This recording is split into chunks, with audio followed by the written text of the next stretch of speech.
وہ نبی پاک کی آل میں یہ بھی نظر آئیں گے. لیکن قربان جائیے یہ اللہ کے ولی, یہ اللہ کے نیک بندے جن کا بہت بڑا اعجاز اللہ رب العزت نے اس دنیا میں رکھا کہ آپ کی بارگاہ سے ساری دنیا فیض حاصل کرتی رہی. جب تک باحیات رہے دنیا فیض حاصل کرتی رہی. لیکن جب یہ اللہ والے روئے زمین کے اندر تشریف لے گئے ہیں تو ان کا یہ کمال ہے کہ دنیا آج بھی ان سے فیض و برکات حاصل کرتی نظر آتی ہے. آج بہت سارے لوگ ہوتے ہیں, اولیاء سے محبت کرنا چاہیے, بزرگان دین سے محبت کرنا چاہیے, لیکن ہماری محبت پہلے اپنے گھر سے ہونی چاہیے. اگر ہم ولیوں سے محبت کرتے ہیں, نبی سے عشق کرتے ہیں, اپنے پیر و مرشد کا عشق اپنے دل میں بسائے ہیں, بسانا چاہیے. لیکن ہمارے لیے پہلی محبت جو ہے وہ ماں کی آغوش ہے. اپنے والدین کا احترام کرنے کی ضرورت ہے, ماں باپ کی اطاعت گزاری کرنے کی ضرورت ہے, ماں باپ کی فرما برداری کرنے کی ضرورت ہے. اس لیے بزرگوں کی بارگاہ سے ہمیں یہ پیغام مل رہا ہے, بزرگوں کی بارگاہ سے, بزرگوں کی چوکھٹ سے ہمیں یہ درس مل رہا ہے کہ بزرگان دین نے بھی ایسا کارنامہ انجام دیا ہے کہ تمام عمل سے پہلے اپنے والدین سے انہوں نے بھی محبت و الفت فرمائی. لیکن آج ہم ہیں صرف اور صرف ہماری محبت دکھاوے کی ہے. میں آپ سے کہتا ہوں کہ انسان کو جو چیز عبادت سے نہ مل رہی ہو, انسان کو جو چیز زہد و تقویٰ سے نہ مل رہی ہو, انسان کو جو چیز سالوں سال زندگی گزار دینے میں نہیں ملا کرتی, وہ چیز ماں کی دعاؤں میں رب تبارک و تعالیٰ عطا فرما دیا. اللہ کے ولی ہیں حضرت بایزید بستامی علیہ الرحمہ. کیا نام ہے ذرا بولیں؟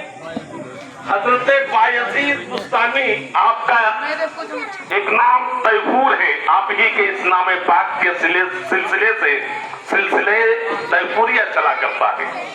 آپ بڑے پائی کے ولی ہیں, آپ کو اللہ رب العزت نے ولایت عطا فرمائی.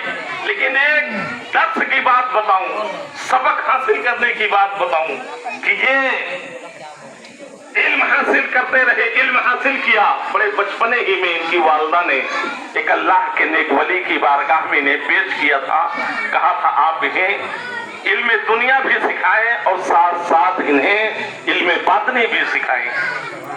اس طرف نہ جا کر جو میں کہنا چاہ رہا ہوں, بتانا چاہ رہا ہوں کہ حضرت بایزید جب علم حاصل کر چکے تو اپنی ماں کی بارگاہ میں عرض کرتے ہیں, امی جان اللہ تبارک و تعالیٰ نے بے شمار منازل رکھے ہیں.